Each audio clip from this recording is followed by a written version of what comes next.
Another unboxing video tayo ngayon mga kasontes. Ito galing na naman ang box natin sa China. Original spare parts ng sontes natin. So, meron na naman nagtiwala sa atin na ating kasontes para nagpa-order siya ng spare parts ng kanyang sontes. So, ayun guys, samahan nyo kayo unboxing natin. So, kitang-kita nyo naman ito, balot na balot itong pagkagaling China.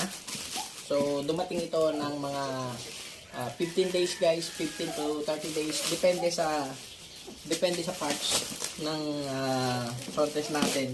Minsan merong mabilis, minsan merong medyo umaabot ng 30 days. So, yung 30 days mga kasontes ay yung order ko ay medyo nahirapan ata. Naghanap pa ng stock sa mismong dealer ng sontes sa China.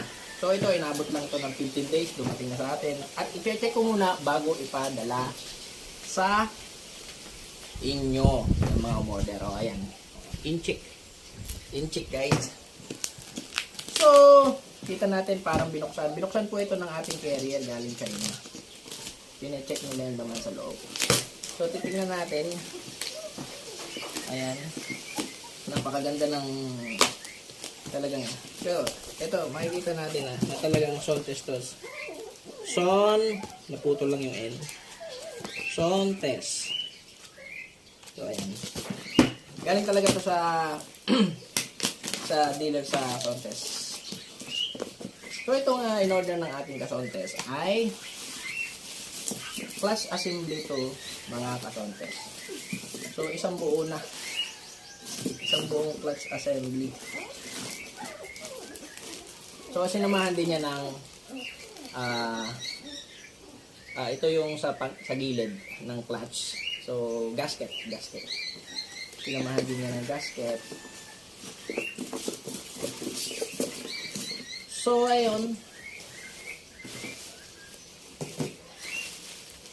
At ito naman ay sa fork seal natin. Yan. Fork seal. Ito naman sa tambutso. So, ito yung in-order ng kasontes natin. Clutch assembly na siya guys. So, basta na lang sasalpak sa sontes niya. Ayan. So, ito. Ayan. Basta na lang isasaksak niya sa kanyang sontes. At okay, good to go na. 1, 2, 3, 4, 5, 6. Tapos may isang maliit. So, hindi na siya